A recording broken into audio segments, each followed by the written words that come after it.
So I guess the question is, under certain circumstances, in terms of sovereign wealth funds or store of value replacing gold, what could Bitcoin get to? What's the math behind that?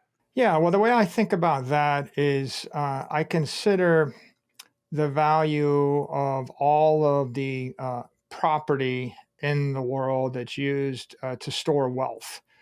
So right now, if you're a wealthy individual and you wanted to give money to your grandchildren, you have a number of choices. You can either buy bars of gold, or you can buy ranches.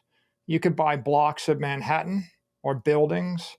You can buy shares of companies, corporate stocks. You could put money in a savings account and maybe buy sovereign debt or bonds, corporate bonds or other bonds. And when you add up all this stuff, it's like $500 trillion worth of stuff that people use. And the challenge with all these things is how do I know if I had $1 million today that it would still be worth $1 million 100 years from now? $1 million in buying power, if you would, yes? Yeah, money is economic energy. Yes. And so I want to have a certain share of economic energy in the civilization, and I want to maintain it for a long time, for generations. So if I buy a city block in Manhattan, it's kind of intuitive that over 200 years, the value of that city block will go up. And if more people move in Manhattan, it'll go up. And so the positives are people move in the city, and I got a share of the economic activity of the city. The negatives are it's going to get taxed by the mayor of Manhattan. There's going to be zoning regulation by the neighborhood zoning board. It's going to get potentially taxed by the state of New York. It might be the politician decides they really want to build Central Park on my block of land, and they just take it from me and they pay me, sub-market, or maybe they want to turn my land into an airport or into a port. So you own property. It sounds really good, but you have to fight to maintain that property over 100 years, and your children's children will have to fight to maintain it. So if I took $1 million of economic value in 100 years ago, and I held it in dollars, the U.S. dollar is expanding about 7% a year for the past 100 years. So if you do the math, you find that you lose 99% of the economic value in cash. And that's why nobody in their right mind would put $1 million of cash in a box and put a time lock on it, and in the year 2120 expect their great-grandchildren to open the box and for it to be worth anything. It will be worth nothing.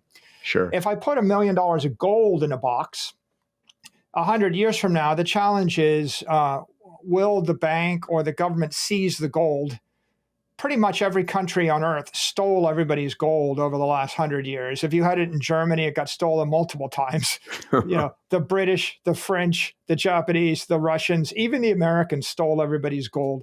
So, and if it didn't get stolen, that's what we call counterparty risk, seizure, confiscation.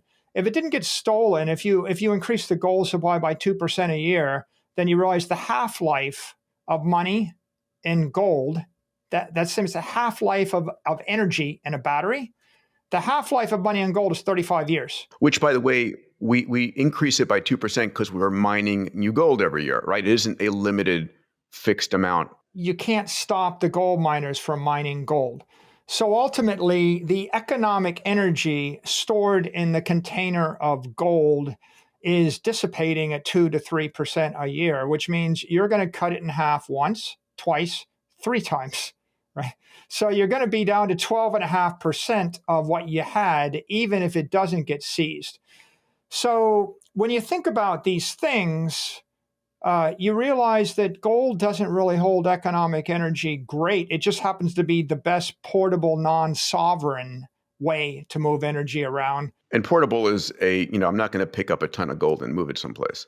Yeah, it's semi-portable. You couldn't move $1 million of gold through an airport, but it's more portable than a building, right? You're not moving your building out of LA ever. Right. So you've got this conundrum, which is things that hold their value for a long time, like soccer teams or football teams, maybe. Well, they have cultural risk. Will people still want to watch football and soccer in 100 years? And they're not so portable, and they're very political. Then you have things that look straightforward, like owning 1,000 acres of land. But if your enemy takes over as governor of the state, they just pass a property tax, so they tax your land away from you, and then the oldest cliche is lost the family farm because we couldn't pay the property taxes. Sure.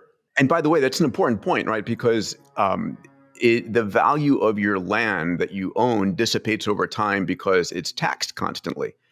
And it's like, you could, if you had a deed to a piece of land for 100 years, at the end, you don't own the land anymore if you didn't pay your taxes. Yeah, so if you're a rich family in New York City and you have real estate, the reason that you still own it is because you rented it out and you were very competent in the way you manage the politics, the tax, and the rent, and you manage to get more rent than the tax. And then if you do that well, and if you get lucky, then you'll still have the land.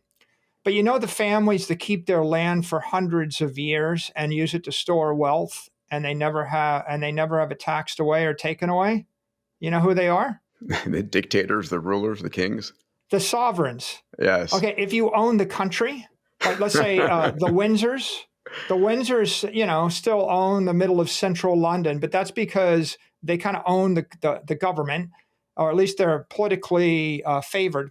Or if you go to the Middle East, you go to Dubai, you're a wealthy foreigner. You're like, I think I'll just buy a bunch of beachfront here. No, you're not. They don't sell the good property to foreigners. You have to be a royal in order to own the beach. So many countries, what you find is the sovereigns, they own the land forever in perpetuity and give it to their children's children's children. And the reason they can afford to do it is because there's no tax, because they make the tax laws.